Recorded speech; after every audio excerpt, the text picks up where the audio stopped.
que tú también en tu hogar, donde quiera que estés, sientas la presencia de Dios. El Espíritu de Dios está con nosotros. Y gracias por dar, gracias por sembrar en la obra de Dios. Puedes hacerlo en cualquier momento que estamos hablando, al final también de la reunión. Quiero que tomen sus asientos. Gracias por la banda, por el esfuerzo que hacen de compartir con nosotros la música, ¿verdad? Para alabar a Dios. Y damos el tiempo en este momento a la palabra de Dios. No somos adoradores de la Biblia, pero sí es necesario tener reverencia por la palabra de Dios, porque es la palabra de Dios. Y qué importante es que en esta mañana podamos compartir. Quiero hablarles un poquito acerca de profecía bíblica, ¿no? Compartiendo con el Señor, el Espíritu Santo de Dios. Si le puedo poner un tema a esta prédica, se pudiese llamar ¿cuánto tiempo nos queda? ¿Verdad? ¿Cuánto tiempo nos queda? ¿Cuánto tiempo tenemos? Cuando usted estás jugando un partido y vas perdiendo o vas empatado y ves la posibilidad de que puedes ganar o la posibilidad de que puedes tal vez empatar si vas perdiendo, siempre se hace esa pregunta: ¿cuánto tiempo queda? ¿Cuánto tiempo queda? ¿Cuánto tiempo nos queda? ¿No? Y es bien importante eso en los deportes, como también es importante en la vida que estamos llevando. No cabe duda, hermanos, que es un tiempo interesante el que estamos viviendo. Y la Biblia, de una manera sorpresiva, siempre nos habla, aún en las cosas más difíciles de creer, ¿no? Hay tantos profetas en la Biblia que nos dijeron cosas, ¿no? Y en esta mañana vamos a estar concentrados en un libro que es un libro que casi nadie ve, casi nadie lee, casi nadie busca. Muy difícil que tú en la vida entera que tienes hayas alguna vez escuchado alguna prédica basada en el profeta Nahum, ¿verdad? El profeta Nahum es un profeta muy pequeño, de los profetas menores de la Biblia, y tiene para nosotros un mensaje actual, ¿verdad? Muy relevante. Hay algo que quiero leerte antes, ¿verdad? De ir a este profeta, y es en Éxodo 34, donde nos muestra la persona de Dios. Moisés ve a Dios literalmente. Claro, no le puede ver la cara, porque dice la Biblia claramente, ¿no?, que ningún hombre puede ver a Dios cara a cara y sobrevivir. Dios es un Dios perfecto, Dios es un Dios santo, y ninguna cosa que no es perfecta puede pararse delante de Dios, porque no es porque Dios sea malo, sino que su pureza y su perfección destruye todo lo impuro, todo lo imperfecto. Fíjate tú nada más qué Dios servimos, ¿verdad? ¿A qué Dios servimos? Por eso es la razón por la cual Jesús Dios tuvo que hacerse hombre, ¿no?, en la persona de Jesús, para poder venir hasta nosotros y poder comenzar a conocer a Dios y encontrar el camino de regreso. Ya que Jesucristo dijo claramente: yo soy la verdad, yo soy el camino, yo soy la vida, ¿verdad? Nadie viene al Padre si no es a través de mí o por mí, ¿verdad? Entonces ahí entendemos claramente pues que Jesús es la puerta para poder ver a Dios. De hecho, también no está mal de paso decir que dice la Biblia que aquel verbo fue hecho carne. O sea, pues Dios nació carne y vimos su gloria como la del unigénito Hijo del Padre, lleno de gracia y de verdad. Diga conmigo: gracia y verdad. Diga otra vez: gracia y verdad. Otra vez: gracia y verdad. Quiero decirle algo que nunca se le tiene que olvidar. Nosotros, los hijos de Dios, los cristianos, los nacidos de nuevo, no vivimos de la misericordia de Dios, ¿ok? Ya nosotros no vivimos de la misericordia de Dios, nosotros vivimos por la gracia de Dios. Misericordia Dios tiene para con los impíos. Dice que Dios es paciente para con nosotros, no queriendo que ninguno perezca, sino que todos procedan al arrepentimiento. No es el propósito de Dios, porque el hombre pecó. Pero nosotros, los hijos de Dios, no vivimos de la misericordia, vivimos de la gracia de Dios. Es un regalo no merecido. ¿Estamos de acuerdo en eso? Así que cuando tú ores, no tienes que decirle: Señor, ten misericordia de mí. No, Dios ya tuvo misericordia de ti y te dio la gracia, te dio a Cristo. Escucha bien: misericordia, los esclavos, los impíos, los que no conocen a Dios todavía. Dice que el sol sale para justos y para injustos. Se llama la misericordia universal de Dios. El sol sale para los criminales, para los ladrones, para los delincuentes, así como también sale para nosotros, los hijos de Dios. ¿Cuántos dicen amén a eso? Así que la misericordia es para los impíos, pero la gracia es para los hijos. Nosotros no somos esclavos, nosotros somos herederos. ¿Están de acuerdo conmigo en eso? Así que acuérdate que es muy importante eso, porque cuando uno vive, uno tiene que vivir en la gracia de Dios, no por la misericordia de Dios, como pidiendo limosna, pidiendo un favor, ¿verdad? No merecido. No, no, no. Cristo compró, dice que con una sola ofrenda hizo perfectos para siempre a los que son santificados. Amén. Entonces tienes que agarrar eso, porque si no agarras eso, pierdes identidad. No sabes quién eres y te cuesta alcanzar las promesas de Dios. Pero cuando tú manejas bien el concepto de la gracia de Dios, tú tienes realmente a tu disposición toda la bendición que Dios ha dispuesto para ti. Ahora bien, no se sabe en qué tiempo, ¿verdad? Una persona cruza la línea de la desobediencia. Hay personas que pueden vivir en pecado por mucho tiempo y nada les pasa. Pero quiero decirles, amados hermanos, que Dios juzga el pecado, porque Dios es un Dios justo. De hecho, cuando Dios juzga el pecado, Dios destruye a la persona o destruye a las naciones. Y es difícil explicarlo, pero una de las razones por las cuales Dios juzga el pecado y por las cuales hay juicio, ¿verdad? Muchas veces sobre la tierra, es porque Dios es un Dios bueno, ¿verdad? Yo sé, es difícil que lo entienda así la gente, pero Dios es un Dios bueno y es un Dios justo, por lo cual Moisés, ¿verdad? Que es uno de los que más intimidad tuvo con Dios, nos lo muestra aquí en la Escritura. Y quiero que vea Éxodo 34, y dice, verso 5, cuando Moisés le pidió a Dios verlo, dice, Jehová descendió en la nube y estuvo allí con él, proclamando el nombre de Jehová. Y pasando Jehová por delante de él, ¿verdad? Delante de Moisés, proclamó.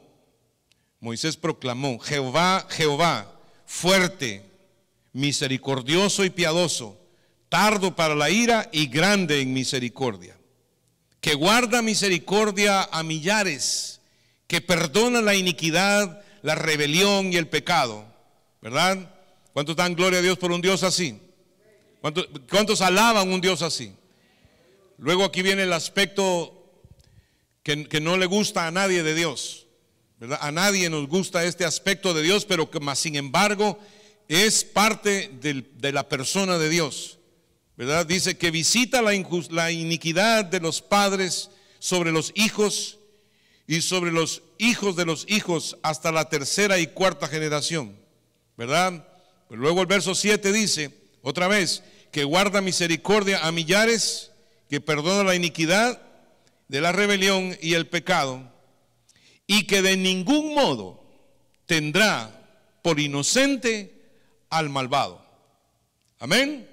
Fíjense bien cómo dice la Escritura, porque nosotros los cristianos estamos contaminados por una doctrina que nos ha hecho entender que Dios es amor, amor, amor, amor y siempre amor, ¿verdad? Entonces la gente se descuida espiritualmente y por eso es que no se dan cuenta que el pecado mata. Y esto, hermanos, es en los clubes sociales, que son las iglesias modernas de hoy en día. Jamás nadie te va a predicar, ¿verdad?, de que Dios castiga, ¿verdad? Hoy en día nadie quiere saber eso porque es una predicación muy fea, pues nadie quiere saber que Dios castiga. ¿Y quieres que te diga algo? Fíjate tú que cuando Dios juzga a una nación, Dios se glorifica. Es duro lo que estás oyendo, pero cuando Dios trae un castigo a una nación o a una persona, de hecho Dios se está glorificando. ¿Por qué? Porque la Biblia dice que Él no tendrá por inocente al malvado. O sea, en otras palabras, si Dios no castigara el pecado, entonces Él no se glorificaría y la palabra fuera mentira. Pero la Biblia dice que uno de los aspectos más importantes de Dios es que Dios es un Dios justo.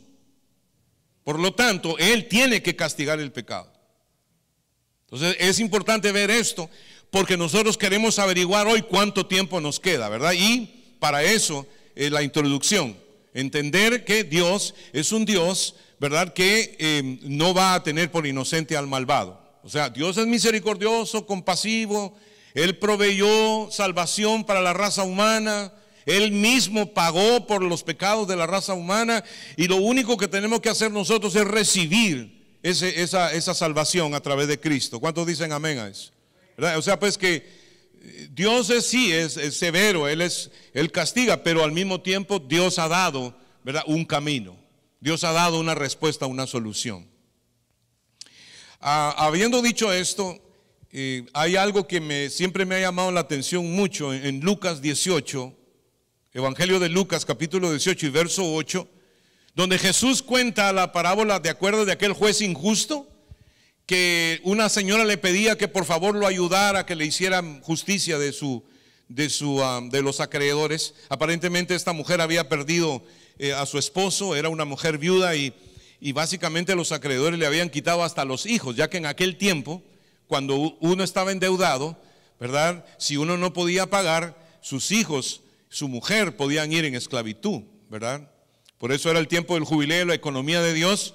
Cada año que pasaba se acercaba el tiempo de libertar a los esclavos que habían quedado esclavos precisamente por deudas, ¿verdad? Esa era la economía de Dios. En aquel tiempo las propiedades, en lugar de valer más, valían menos. ¿Por qué? Porque las propiedades siempre regresaban a las manos del dueño original después del jubileo. O sea, pues que si tú eras mal negociante durante el jubileo, perdías y quedabas como esclavo. Era una alegría que al tiempo, ¿verdad?, del jubileo, todo regresaba otra vez a la normalidad. ¿Qué le parece esa economía del Señor? Entonces, Jesús, ¿verdad?, nos muestra esta parábola. El juez injusto se cansó de ver a esta mujer que le pedía. Acuérdate que esta es una parábola que enseña que nosotros debemos orar a Dios noche y día. ¿Están conmigo? Entonces dice que esta mujer le pidió y este juez al fin decidió hacerle justicia, porque me era cansona, le voy a hacer justicia. Yo no temo a Dios ni a nadie, pero esta señora me tiene cansado de estar pidiendo, le voy a hacer justicia para que no siga molestando. Dice el Señor, si este hombre malo hizo bien a la final, ¿cuánto Dios no nos dará a nosotros, verdad, lo que le pidamos? Dice, de cierto os digo que pronto les hará justicia. Diga pronto les hará justicia, diga pronto les hará justicia. O sea, cada vez que pedimos, hermano, Dios nos contesta. ¿Y sabe cuándo debemos que clamar a Dios? Noche y día. Y voy a decir esto que el Señor me dijo, y yo estoy entrando en ese proceso. Yo sé que suena un poco religioso, pero hermanos, es bueno orar a Dios, ¿verdad? Un tiempo en la mañana. Señor, este es mi día, te alabo, te bendigo, Señor, te exalto, tú eres grande, maravilloso, ¿verdad? O sea, dice la oración modelo: Padre nuestro que estás en los cielos, santificado sea tu nombre, ¿no? No oramos en primera instancia para pedir cosas, sino que oramos para declarar que Dios es Dios y que Él es poderoso, que Él es maravilloso, que Él es justo, amoroso, compasivo, misericordioso, etcétera, etcétera. ¿Cuántos dicen amén a eso? Entonces dice, tú lo puedes hacer en la mañana, un tiempo para Dios. Diga conmigo, en la mañana, un tiempo para Dios. Vuelvo a decirlo, en la mañana dedico un tiempo para el Señor, ¿verdad? Lees unas porciones de la palabra y luego comienzas tu día. ¿Estamos de acuerdo? Ahí por las 12 del día, 1 de la tarde, una persona que tiene relación con Dios y que es verdadero cristiano, que de verdad nació de nuevo, se vuelve a acordar del Señor. Y por lo menos siquiera por un momento en el medio del día, dile: Señor, gracias, porque hasta aquí tú me has bendecido, me has abierto las puertas, me has proveído. Gracias, Señor, ¿verdad? Pensar en Dios, por lo menos siquiera al mediodía. ¿Cuántos dicen amén a eso?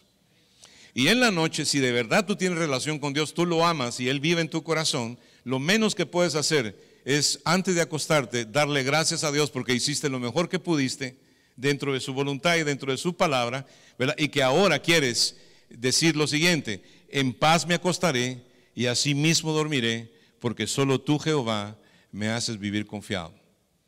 Ahora quiero que medites en tu corazón y que seas honesto contigo mismo. ¿Te conviene hacer eso? Como persona cristiana, como relación que tienes con Dios. Porque acuérdate que tú no estás en una religión, tú estás en una relación con Dios. Yo oro por ti, soy tu pastor, con gusto oro por ti, con todo corazón. De hecho, en este momento queremos orar por el padre de nuestro hermano Oscar Márquez, que está enfermito en Nicaragua, ¿verdad? Carlos se llama él, se llama como yo. Oramos por Carlos en este momento para que Dios le dé sabiduría a los doctores y el tratamiento que le están haciendo funcione. Amén, ¿verdad? Oramos por él. Así como también, si en este momento nos ves y tienes peticiones de oración, envíalas. Siempre estamos orando, porque la oración Dios la contesta. Dice, la oración eficaz del justo puede mucho, ¿verdad? Y la oración que hacemos por los enfermos, Dios siempre la contesta. Cualquier necesidad que tú tengas, por favor, métete en el internet y pide, ¿verdad? Porque dice que el que pide recibe, que el que busca halla y aquel que toca se le abre, ¿verdad? Entonces estoy hablando de comunión con Dios. ¿Por qué necesitamos comunión con Dios? Porque estamos viviendo un día bien difícil y tú lo vas a ver dentro de un momentito. Muy difícil, tenemos que tener contacto con Dios. Solo Dios puede mantenernos en victoria. Solo Dios puede sanar nuestras emociones.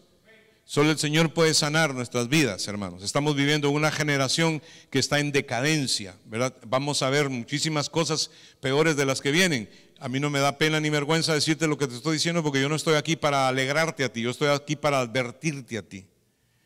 Yo aquí para decirte la verdad. Amén.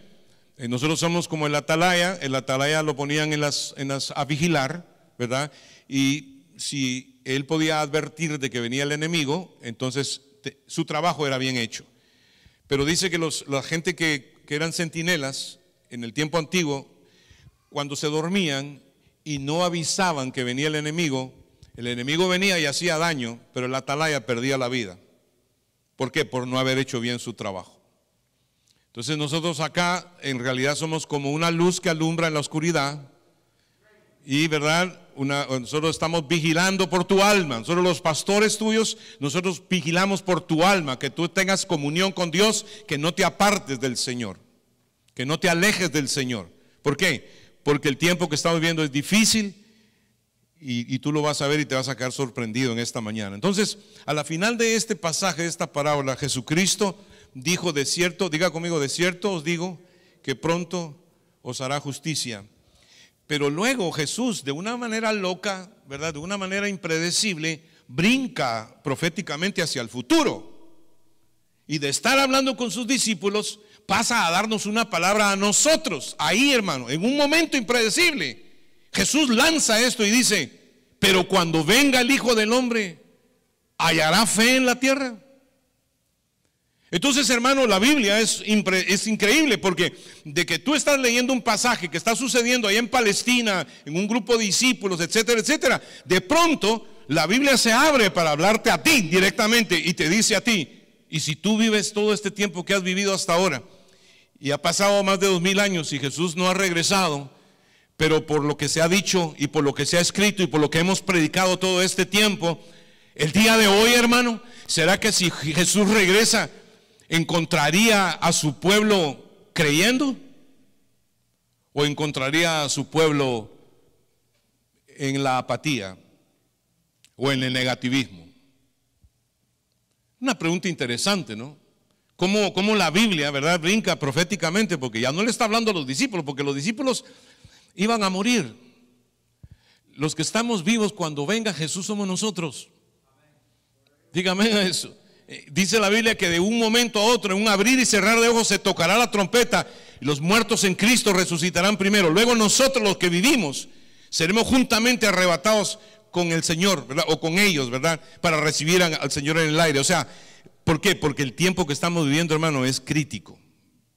Y yo creo con todo mi corazón que o Dios manda un avivamiento, ¿verdad?, donde la fe espiritual crezca, o literalmente Dios tiene que venir por nosotros, por los que le amamos y por los que creemos.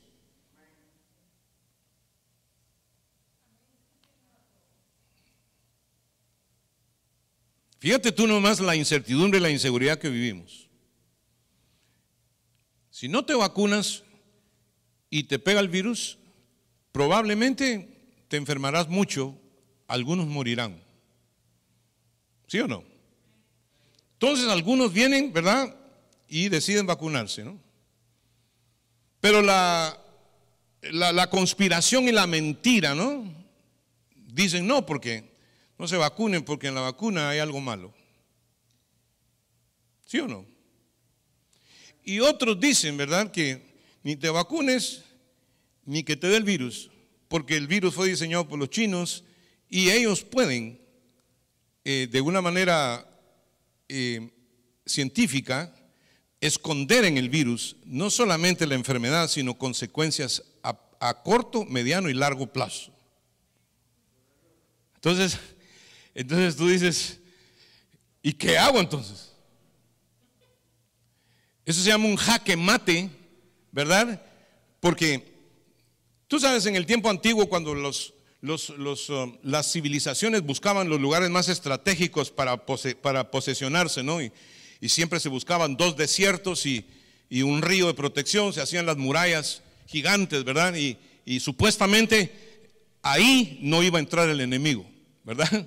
Pero sucedía de que si Dios determinaba que esa ciudad ya había llegado hasta aquí, ¿verdad? En el corazón de Dios, porque hay un momento en que el pecado rebalsa la copa del juicio y no importa lo que tengan y dónde estén, ahí donde estén, ¿verdad? El juicio de Dios se va a determinar, porque la Biblia dice claramente que Él no tendrá por inocente al malvado. ¿Cuántos me escuchan? Entonces nos damos cuenta, había una ciudad que se llamaba Masada, que la vimos, yo la vi en Israel, está cerca del Mar Muerto. Masada era un lugar, una fortaleza, hermano, increíble lugar para protegerse. Esa fue la casa de Herodes, y es una fortaleza que está en una montaña muy, muy alta, hermano, y es toda rocosa, ¿no? Y no hay cómo entrarle, había solamente un camino para subir ahí, y ahí arriba vivía Herodes, ¿verdad? Porque buscaban los lugares más difíciles, más inaccesibles para poder estar, porque en aquel tiempo no había ley, no estaban las Naciones Unidas, no había nada, hermano, y ahí el más fuerte era el que prevalecía. Entonces se tenían que proteger bien. Tú sabes que los macabeos, que fueron los últimos judíos que quedaron, ¿no? Después de la persecución que vino a Jerusalén, dice que esos macabeos se fueron a refugiar precisamente ahí, hermano. Y los romanos lo tomaron como un insulto, como una ofensa al imperio romano. ¿Sabes qué hicieron los romanos, hermano? En una parte de la montaña, con los mismos esclavos judíos, levantaron otra montaña hecha por hombre, hermano. Y después solo pusieron una plataforma para poderle entrar a los últimos que habían ahí, y así los aniquilaron. Entonces, cuando hablamos de todo esto, hermano, el único que nos puede proteger es el Señor. Pero la pregunta es, ¿por qué la gente no está buscando de Dios? ¿Por qué la gente está tan apática, no? ¿Por qué la gente está tan distraída? ¿Por qué la gente está tan floja, no? ¿Por qué vemos este ataque, no? Porque bueno, está bien si tú te refugias hoy en día en una fortaleza como esas, con un dron te sacan las costillas, ¿verdad? Con un ataque nuclear te vuelan en 1000 pedacitos. O sea, hoy ya no hay lugares donde protegerse. Hoy en día hay tantas cosas, ¿no? Y fíjate tú qué cosa tremenda, porque los países que tenían la carrera armamentista, ¿no? Cada vez trataron de armarse más de armas nucleares, ¿no? Y se cree honestamente que, fíjate tú nomás, ahí sí que de out of nowhere, como se dice, y de donde tú menos te lo esperas, hay gente y gobiernos más diabólicos todavía que los otros, que simplemente determinan trabajar, ¿verdad?, en el área de la genética y producir virus para poder debilitar las naciones, inclusive tal vez enfermar y debilitar más a la gente. ¿Para qué? Para lograr sus malvados propósitos. Entonces, cuando tú ves todo esto, hermano, ¿no te parece a ti que todo lo que estoy diciendo le dan ganas a uno de buscar a Dios? De acercarse al Señor, ¿no? Porque, la gente hoy en día se vacunaron, inmediatamente salieron para afuera a vacilar, pum, les dio el virus. Y estuvieron enfermos 8 días, 10 días. Entonces ahora estás peor. Ahora tienes la vacuna y tienes el virus.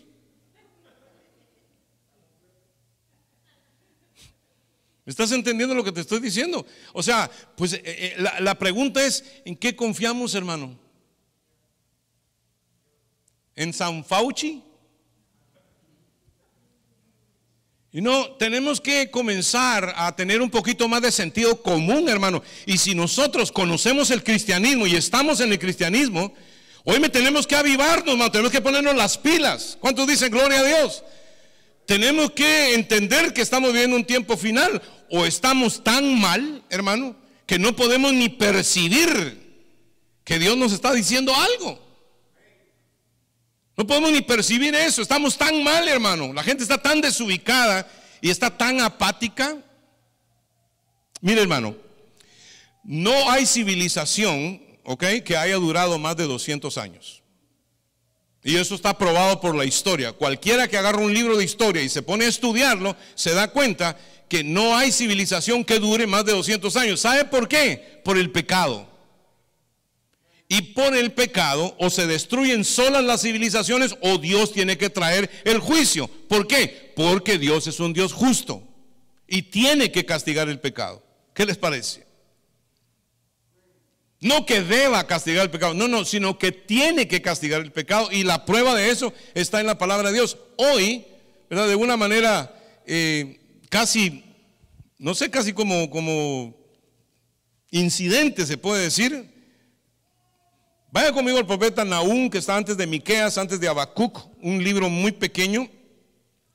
Y dice: profecía sobre Nínive, libro de la visión de Nahum, de Elcos, ¿verdad?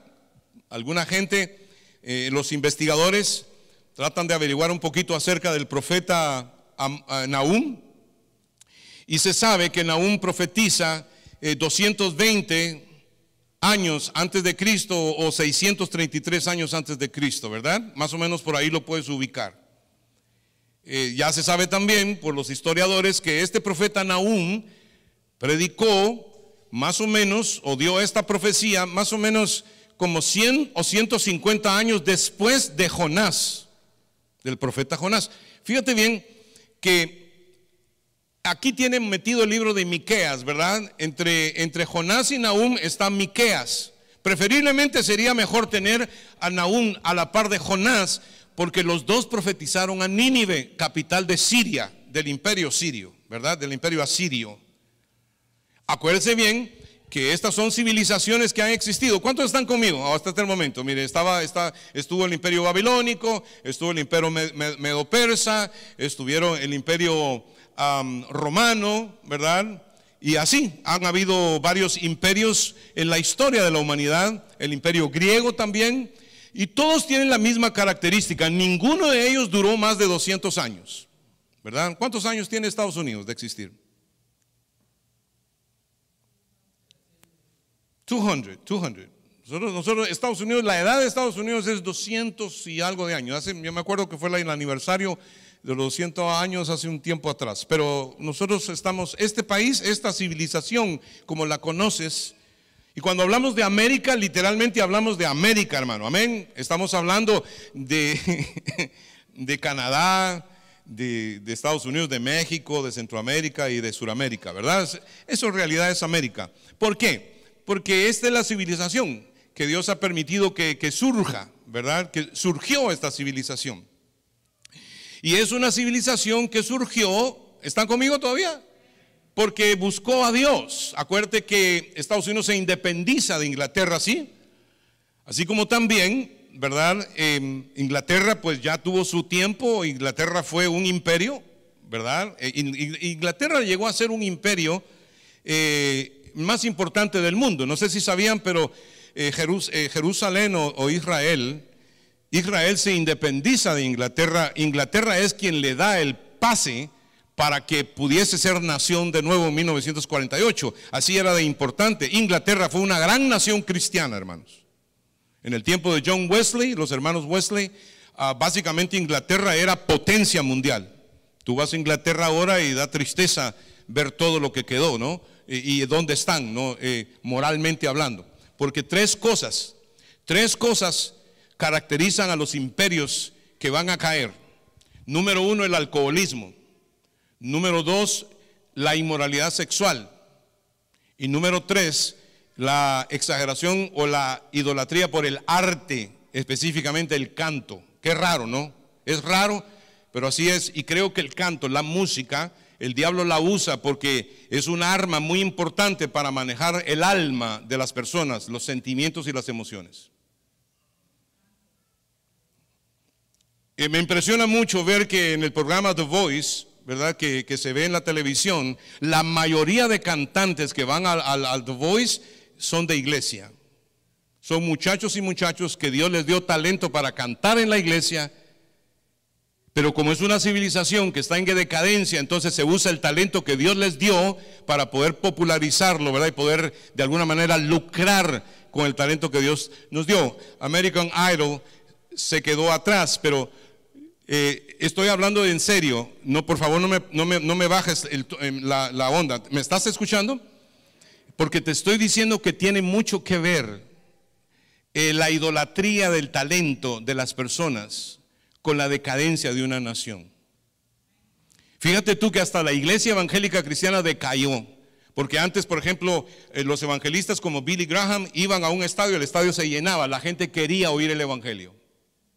Voy a volverlo a decir, se llenaban los estadios en el tiempo en que Estados Unidos tuvo auge. ¿Por qué? Porque la gente quería oír el evangelio y querían convertirse al Señor. Pero luego, fíjate cómo comienza la influencia. O sea, ahora, no puede ir el evangelista si antes no va el cantante. Y de hecho que en los últimos años, los evangelistas cristianos han utilizado hasta músicos seculares para atraer la multitud, para luego predicarle el evangelio. El Espíritu Santo es el que predica a Cristo. Es el Espíritu Santo el que convierte a la gente. ¿Crees tú que Dios va a convertir gente que vino por otra motivación? ¿No me están oyendo? Contéstenme, por favor. ¿Crees tú que Dios va a tocar gente que vino con otra motivación en su corazón? Hermanos, lo único que necesita Dios es un corazón arrepentido, no un corazón entretenido. Ya, no sé si ya murieron Luis Palau, Alberto Motesi, ¿verdad? Estuvieron enfermitos, no sé si ya murió, yo no estoy seguro de eso, pero estos son los evangelistas hispanos, ¿no? Que Dios usó para predicarle a Latinoamérica, para predicarle a los hispanos. De hecho, son hermanos que tuvieron una influencia increíble en el evangelismo. Pero ya de último, hermano, si iba Alberto Motesi, tenía que llevar a Marcos Witt, o tenía que llevar a otro cantante, o tenía que llevar, tú sabes, a los hermanos que cantan, porque la gente ya no busca a Dios por la palabra de Dios, sino que la gente busca a Dios para que le entretengan. Y hermanos, yo prefiero tener la iglesia vacía, con gente que de verdad quiere oír la palabra, y no me estoy excusando en alguna mediocridad, que yo sea un estúpido para ser pastor, probablemente. It could be that too. Que simplemente nosotros no servimos para dirigir una iglesia. O puede ser que la gente esté metida en las iglesias simplemente con un propósito, otro, de escuchar la palabra de Dios. Tanto así que la iglesia está llena si la gente tiene algo que hacer. ¿Cuántos saben que Dios no llamó activistas a la iglesia? Un hermano un día me dijo, es que usted se no me pone a trabajar, yo me muero. Le dije, pues mueras, hermano, le dije. Pues es que yo no puedo estar sin hacer nada. Le dije, pues, créame, le dije, que usted primero tiene que estar tranquilo y después entonces usted hace algo. Pero ese nerviosismo y ese deseo de figurar y ese deseo de estar entretenido, le dije, no es espiritual. Solo uno me dijo amén aquí. No es espiritual, hermano. Las personas tienen que crecer primero, tienen que comer palabra, ¿me entienden lo que le digo? O sea, hay personas, hermano, que están equivocadas con respecto a servir a Dios, y por eso es que no están en el evangelio. Me tengo que apurar. El profeta Nahum solamente dice estas palabras, y el libro de Nahum capítulo 1 y versículo número 7 dice: Jehová es bueno, fortaleza en el día de la angustia, y conoce a los que en él confían. ¿Verdad? ¿Cuánto les gusta ese versículo? Ahora bien, aquí va rapidito esto, miren. El profeta Nahum es llamado con un solo propósito: profetizar a la ciudad de Nínive, ¿verdad? ¿Y qué es lo que profetiza? Profetiza que Nínive va a ser completamente destruida. Amén, completamente destruida. Hacía 100 años o 150 años antes, el profeta Jonás fue enviado por Dios a Nínive, ¿verdad? Y en Nínive sucedió algo que nunca antes había sucedido en la historia de la humanidad. Amén. ¿Qué fue eso, pastor? Fue nada más y nada menos que el país entero, el imperio entero se convirtió al Dios verdadero. Jonás entra a Nínive, ¿verdad? Y predica a la ciudad de Nínive porque Dios lo mandó. Jonás no quería ir porque los ninivitas eran terribles, sanguinarios, enemigos de Israel. Jonás, en su espíritu de patriota, dijo: a cualquier lugar voy menos ahí. Y entonces Dios tuvo que luchar y lidiar con él. Ya ustedes conocen lo de la ballena, que lo vomitó, cuánto tiempo estuvo ahí, o sea, de cabezón que era, que hasta el fin le hizo caso a Dios, y a regañadientes entró a Nínive y medio que predicó que Dios iba a mandar un juicio a causa del pecado. Y no fueron lerdos ni perezosos esta gente, hermano. En cuanto escucharon la predicación de Jonás, inmediatamente pusieron en ayuno hasta los perros. O sea, cuando el gobierno se arrepiente, Dios tiene misericordia de una nación. Y fíjate tú, ahora bien, ¿qué pasó? ¿Cuánto duró el avivamiento? ¿Cuánto duró la búsqueda de Dios? Bueno, duró precisamente los 150 años, ¿verdad? Que dice la escritura, porque está marcado bien clarito, ¿verdad? Que este Nahum profetiza 150 años después del gran avivamiento que hubo en Nínive. Y Dios estaba interesado en la gente de Nínive, tanto así que dijo 150,000 personas, algo así, más los animalitos. Así le dijo el Señor a Jonás. Y entonces le dijo, ¿verdad? Profetiza y predica. Hermanos, quiere decir que cuando entra la fe espiritual, Dios trae la bendición sobre la nación. Ahora quiero que escuche esto y ver si se lo memoriza. Escríbalo, porque le conviene escribirlo, y mire que se lo estoy advirtiendo. Así es como funciona el ciclo, ¿verdad?, de la bendición en todos los imperios y las civilizaciones que han existido. No cambia, es igual en todo lugar, ¿ok? Entonces, primero, ¿verdad?, las naciones son esclavas, porque el pecado te hace esclavo. Amén, las naciones son esclavas. Diga conmigo, de la esclavitud a la fe espiritual, ¿verdad? Uno es esclavo y entonces uno se levanta en fe y la espiritualidad para buscar de Dios, ¿verdad? Este es el caso de todas las civilizaciones que han existido. Entonces, de la fe espiritual usted pasa al valor, ¿verdad? Porque a usted le da, diga conmigo, la fe me da valor. ¿Cuántos se ponen valientes con la fe? Dios está conmigo, yo voy a conquistar, ¿verdad? Entonces, del valor, ¿verdad?, viene la independencia. Conoceréis la verdad y la verdad os hará ¿qué? Libres. Viene la independencia. Las naciones se han independizado. Estados Unidos se independizó de Inglaterra, ¿verdad? Y así sucesivamente, pues hemos encontrado independencia. Y cuando viene la independencia, con la independencia viene la abundancia. Amén. ¿Cuántos dan gloria a Dios por eso? Después de la abundancia, entonces viene algo que es negativo, ¿verdad? ¿Pero por qué viene? Porque somos seres humanos y porque la gente no busca de Dios. Entonces la abundancia hace que tú entres en egoísmo. Después del egoísmo viene la complacencia. Después de la complacencia viene la apatía. Y después de la apatía, otra vez las naciones regresan a la esclavitud. Entonces, tenemos que enfocarnos, porque la pregunta es cuánto tiempo nos queda. Y si Nahum, ¿verdad?, que es el profeta que estamos estudiando acá, ni siquiera fue a Nínive, sino que Dios lo puso a profetizar desde el reino del sur, ¿verdad? Ahí este muchacho, este hombre, de hecho, para saber un poquito más de él, se considera que puede ser que él venga de la aldea de Capernaum, ¿no? Por el mismo nombre, ¿no? Puede ser que ese sea el lugar donde él, aunque dice que es de Elcos en el principio del libro, pero en realidad es irrelevante. Lo que estoy tratando de decir es que él nunca fue a Siria, nunca fue a Nínive. ¿Y por qué no fue? Porque Dios no quiso que fuera. Dios simplemente dijo, ha llegado la hora. Obviamente, la ciudad de Nínive se arrepintió. Dios le dio 150 años de prosperidad, 150 años de bendición. ¿Cuántos dicen amén? Vino el valor, vino la libertad, vino la abundancia.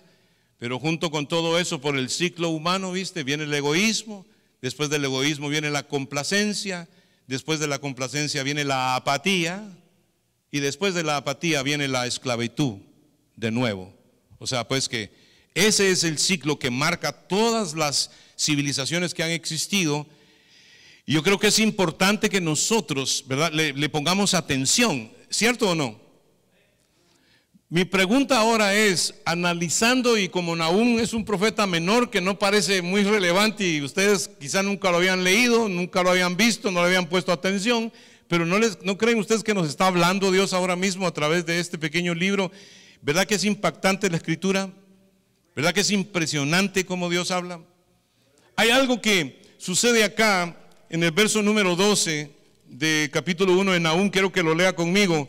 Pero el capítulo número 1 dice: profecía sobre Nínive, libro de la visión de Nahum, de Elcos, ¿verdad? Jehová es Dios celoso y ¿qué? Y vengador. Diga conmigo, mi Dios es un Dios celoso y vengador. Dios no quiere que nadie tome su lugar.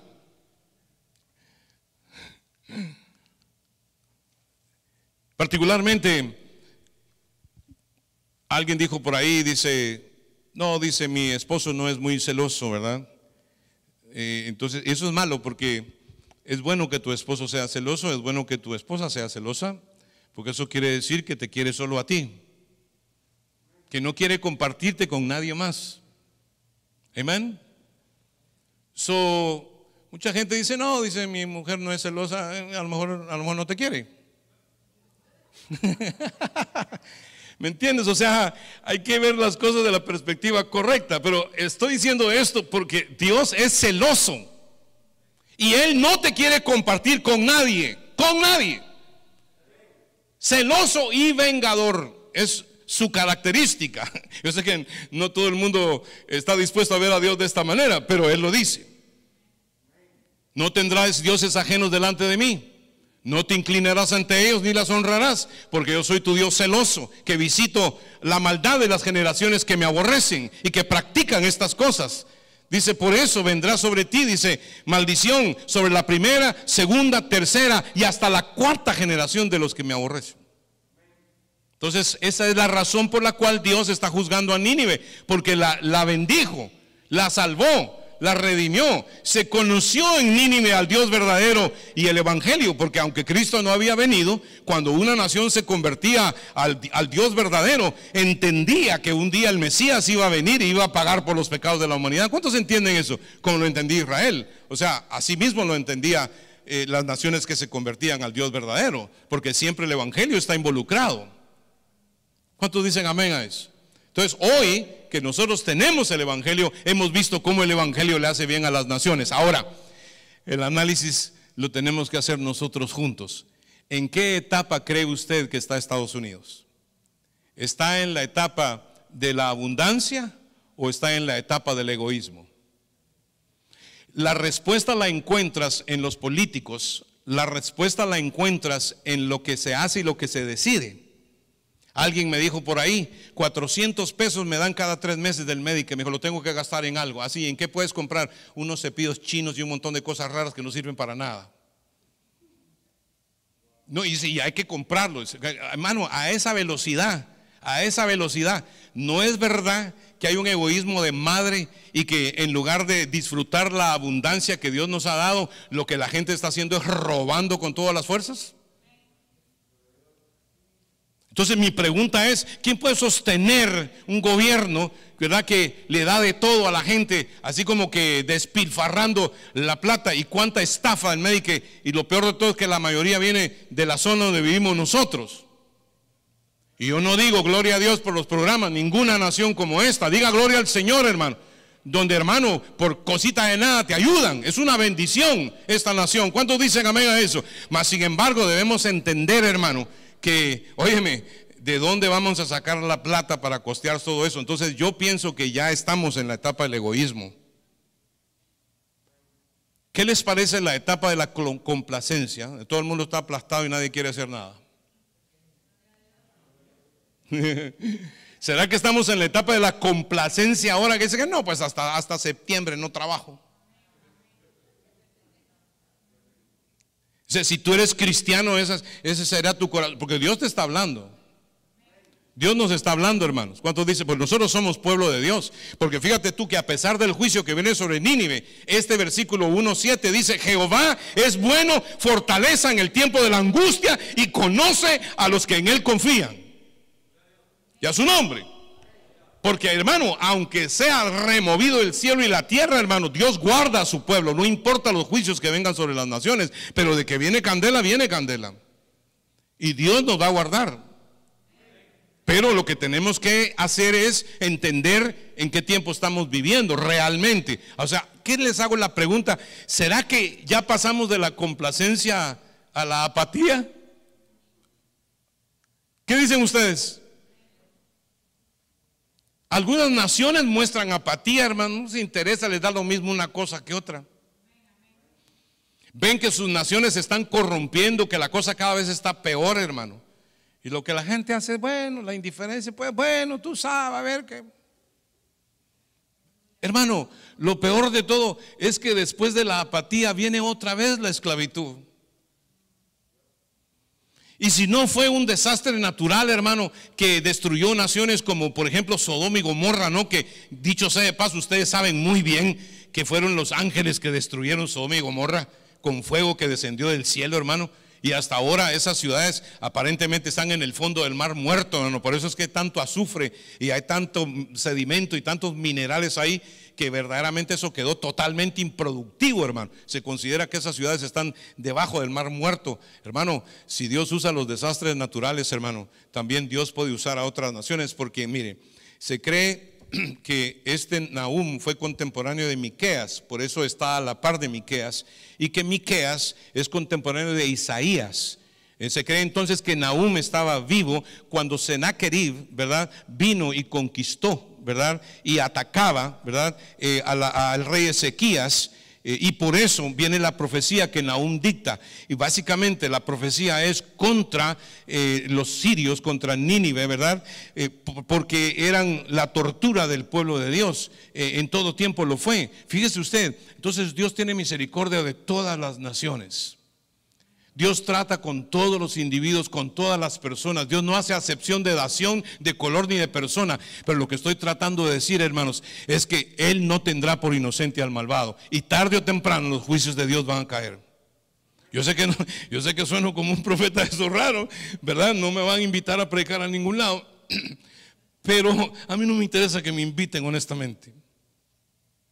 A mí me interesa decirte lo que Dios está diciendo, ¿verdad? Y cómo es que viene el asunto. Ahora, una de las consecuencias, si tú te das cuenta acá, dice, capítulo 3 de Nahum, por favor, capítulo 3 y verso número 10, dice: sin embargo, ella fue llevada en cautiverio, también sus pequeños fueron estrellados en las encrucijadas de las calles, y sobre sus varones echaron suertes, y todos sus grandes fueron aprisionados con grillos. Tú también serás embriagada, ¿verdad? Habla del alcoholismo. Serás encerrada, tú también buscarás refugio a causa del enemigo. Todas tus fortalezas serán cual higueras con brevas, perdón. Si la sucunden, caen en la roca del que las ha de comer. He aquí tu pueblo será como mujeres en medio de ti, ¿verdad? Entonces aquí tú ves, los teólogos estiman que esto está hablando de homosexualismo, o está hablando de que gobernarán las mujeres, ¿verdad? En el sentido figurado es esto, y yo sé que esto ofende y a veces uno no tiene muy buena simpatía cuando dice esto, pero no es correcto, ¿verdad?, que las mujeres manden en superioridad con los hombres.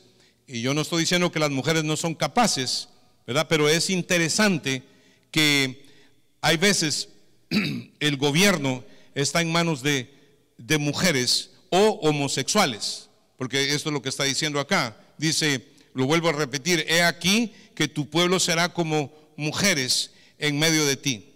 Las puertas, o sea, hay en el último tiempo, en la decadencia, si me meto en líos, perdónenme, pero hoy en día, por ejemplo, las muchachas, hermano, para casarse les cuesta encontrar un hombre. Pues un hombre no es uno que sexualmente se declara hombre, aunque ahora cada vez es más difícil, ¿verdad? Pero lo peor de todo es que aunque haya nacido hombre, por ejemplo, yo nací hombre, ¿verdad? Eso es lo que Dios me dio.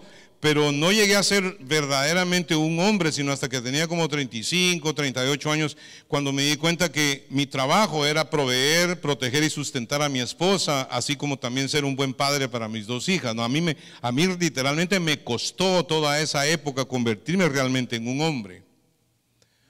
Hoy las pobres muchachas tienen que casarse con cualquiera, literalmente, si es que consiguen a alguien, ¿no? Pero deja mucho que desear, puesto que muchas veces son muchachos que no nacieron en un hogar donde había un padre que fuera un padre ejemplar, un padre que les diera una buena dirección, un buen liderazgo. Usted me entiende y no se me ofenda. Madre significa nutrir, padre significa patrón, significa modelo, significa que de ahí es donde viene realmente la simiente de quién tú vas a ser cuando tú seas grande, seas mujer o seas hombre. Una mujercita necesita un papá. Un hombre, un varón mucho más todavía necesita un padre. Ahora se entiende que la mayoría de hogares, especialmente en Estados Unidos, no tienen un padre. La mayoría de jóvenes son criados por una mamá soltera. Cuando yo hablo, por favor no se enoje conmigo. Yo vengo aquí para, ¿me entiende? Para hablarle lo que es. ¿Cuántos están recibiendo lo que es? Vamos a ver. Lo que es. Entonces, literalmente, si no hay una figura de padre, alguien que sustente, alguien que provee, alguien que proteja, hermano, ¿cómo van a salir bien los muchachos? O las muchachas, por decirlo así, ¿verdad? Es muy difícil.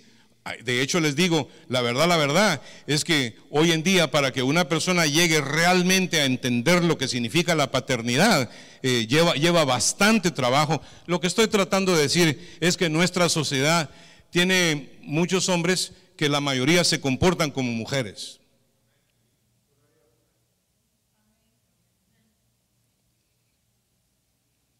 Y ahí es donde realmente, ¿verdad? Veo que no cabe duda que nosotros no nos queda mucho tiempo.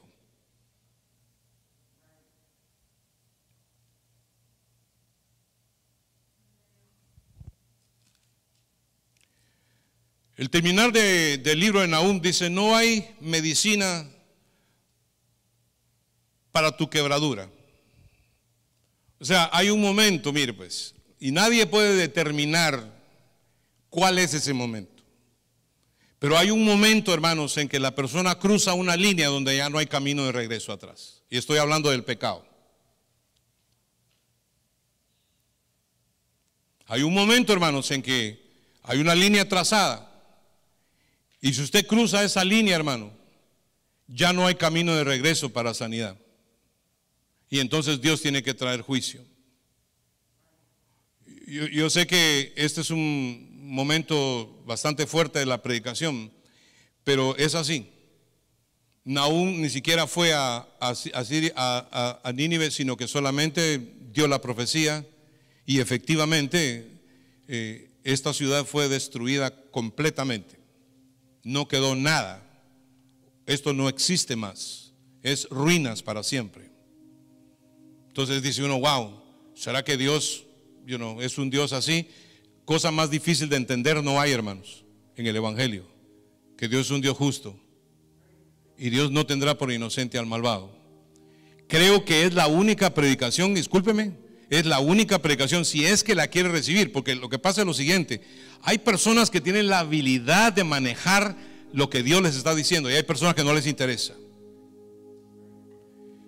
Hay personas que simplemente dicen: bueno, suena bien, pero no sé, creo que tiene razón el pastor, pero no sé, yo soy indiferente a esto, no estoy muy seguro. Mire, el Señor se encontró un día con un hombre llamado Nicodemo, y Nicodemo le dijo: yo sé que tú vienes de Dios, le dijo, porque solamente alguien que viene de Dios puede hacer todas las señales que tú haces. Y Jesús le dijo: de cierto os digo que si tú no naces de nuevo, tú no puedes ver el reino de Dios. Amén. Entonces Nicodemo le dice: pero ¿cómo puede uno nacer de nuevo? Dice: hay que meterse en el vientre de la mamá otra vez para nacer otra vez. Y entonces Jesús le dice: no, el nacer de nuevo es algo espiritual, es algo que tú no puedes ver, como el viento. Tú sabes que viene y va, pero no lo ves. Así es el que nace de nuevo, es algo espiritual. Ahora escúcheme, yo conozco a muchos hermanos que ven el reino, ven la palabra, ven el reino, les gusta lo que ven, pero quiero decirle que hay hermanos que ven, pero no están. Y eso me preocupa. Hay personas, hermano, que medidito le dan al Señor, por gotas el servicio. Más allá no puedo ir. Hasta aquí no puedo, pastor. Hasta ahí no puedo. Medidito. Entonces, Jesús le dice a Nicodemo estas palabras. Le dice: de cierto te digo que si tú no naces del agua y del Espíritu, tú no puedes entrar al reino de Dios. Fíjese bien. ¿Cuántos aquí están conmigo y me entienden? ¿Verdad, hermanos, que no es lo mismo ver que entrar? No es lo mismo. Entonces, la Biblia está bien, la Biblia suena bien, lo que el pastor dice está bien, ¿verdad? Entonces, la mayoría de la iglesia ve el reino, pero todavía no han entrado en el reino porque no hay compromiso en la gente. Y eso es la apatía que hay en la nación, ni digamos, pero ahora le está sucediendo a la iglesia. Entonces la Biblia dice que si el justo con dificultad se salva, ¿en dónde aparecerá el impío y el pecador? Ahora miren, ¿cuántos saben que el Señor siempre tiene un plan y un propósito para su iglesia? Estamos viendo pues que esto está candela, ¿verdad? Pero mi pregunta es, hermanos, yo quisiera hablar con cada uno de ustedes personalmente, fíjense, con los que me están viendo y con ustedes. Me gustaría sentarme con ustedes y hacerle un cuestionario de su vida espiritual, pero en realidad no es ese mi estilo de pastor, no es ese mi estilo de pastorado, porque no quiero manipular ni ejercer presión humana sobre nadie. Pues me toca confiar en Dios, ¿no? Y hacer como, no como Nahum, sino como Jonás. Diga gloria a Dios. El Señor dice: arrepintámonos. El Señor dice: salgamos de la complacencia, salgamos de la apatía, metámonos al valor. Diga gloria a Dios, para tener independencia, y así que el Señor nos pueda tener en abundancia. ¿Cuánto les gusta la abundancia, hermano? ¿Verdad? Pero fíjate tú que de la abundancia hay que tener cuidado, porque de la abundancia pasa uno al egocentrismo, y ahí es donde viene la decadencia, ¿verdad? De toda civilización que hemos visto. Honestamente les digo, y se los voy a volver a decir de corazón, fíjese bien, hermanos, le dice otra vez, yo sé que estoy sonando un poquito repetitivo, pero dice: de cierto te digo que si tú no naces de nuevo, tú no puedes ver el reino de Dios. Entonces vienen las preguntas, dice: ¿cómo le hago? ¿Cómo le hago? ¿Cómo le hago? Entonces le dice: de cierto te digo que si tú no naces del agua y del Espíritu, tú no puedes entrar al reino de Dios. ¿Cuántos de ustedes tienen en su corazón no solo ver el reino? Porque todo está muy bonito, la palabra está bonita. Pastor, qué interesante, el profeta Nahum nunca lo había leído. Qué tremendo, ¿verdad? Cómo nos revela, ¿verdad?, el tiempo que estamos viviendo, cómo los imperios de pronto son y después ya no son. En qué etapa estamos, en qué época estamos. Qué bonito, pastor. Hermanos, no basta con decir qué bonito. Es importante nacer del agua y del Espíritu para poder entrar al reino de Dios. Yo siento que muchos de ustedes ven el evangelio con simpatía, pero that's not enough. You need to come into the kingdom. Usted necesita que el Espíritu lo tome, que el Espíritu lo transforme.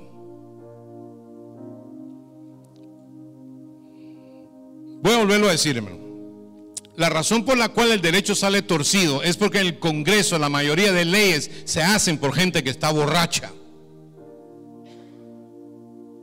Acuérdese tú que el alcoholismo no le permite a uno tener un juicio cabal de lo que va a hacer, ¿sí o no? Sí tiene mucho valor, por supuesto, maneja rápido, no le importa nada.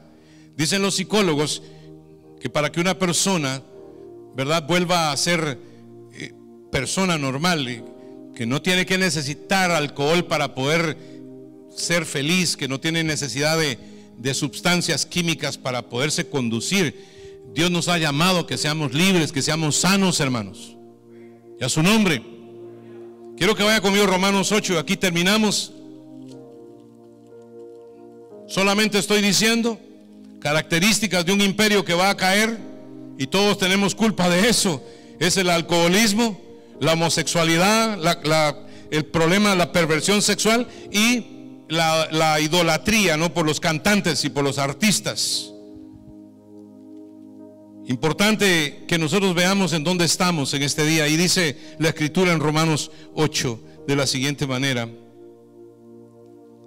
verso 21: porque también la creación misma será libertada de la esclavitud, de la corrupción, a la libertad gloriosa de los hijos de Dios. Porque sabemos que toda la creación gime a una, y a una está con dolores de parto hasta ahora,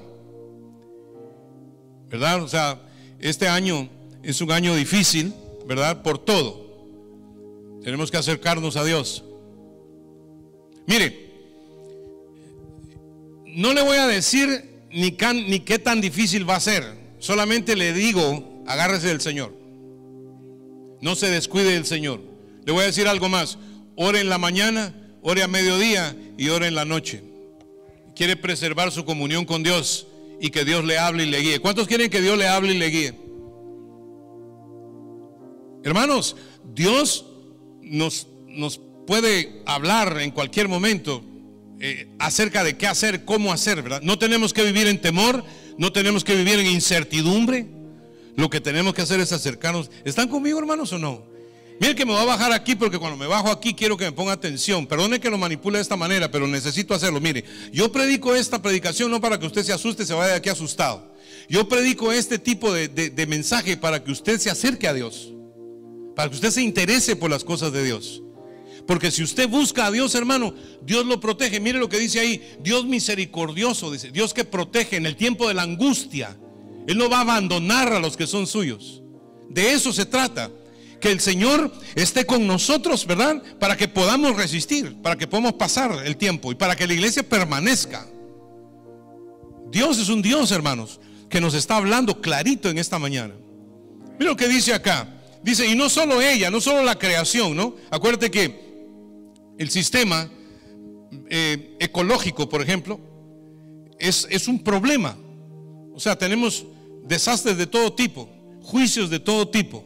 Honestamente, hermanos, la gente no lo sabe, pero la amenaza más grande en cuanto a potencias y a naciones es China, en todo sentido, ¿verdad? Nosotros estamos avanzando hace un tiempo, hermanos, en que o aquí se ponen las pilas, o el gobierno comienza a declarar como en Nínive, ¿verdad? Que Dios es el Dios de América. ¿Cuántos dicen que el Señor es el Dios Todopoderoso, que Jesucristo reina? ¿Cuántos dicen gloria a Dios? O sea, necesitamos que esa palabra venga desde el gobierno para abajo.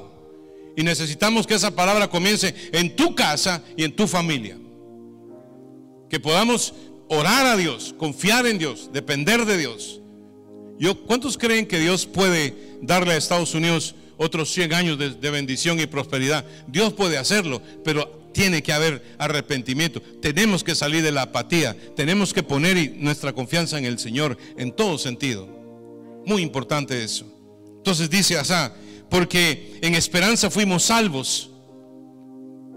Pero la esperanza que se ve no es esperanza, porque lo que alguno ve, hay que esperarlo, ¿verdad? Entonces nos está motivando a la fe. Pero si esperamos lo que no vemos, con paciencia lo aguardamos. Y de igual manera el Espíritu nos ayuda en nuestras debilidades, pues qué hemos de pedir como conviene, no lo sabemos, pero el Espíritu mismo intercede por nosotros con gemidos indecibles, ¿verdad? O sea, el Espíritu es el que hace todo, hermanos.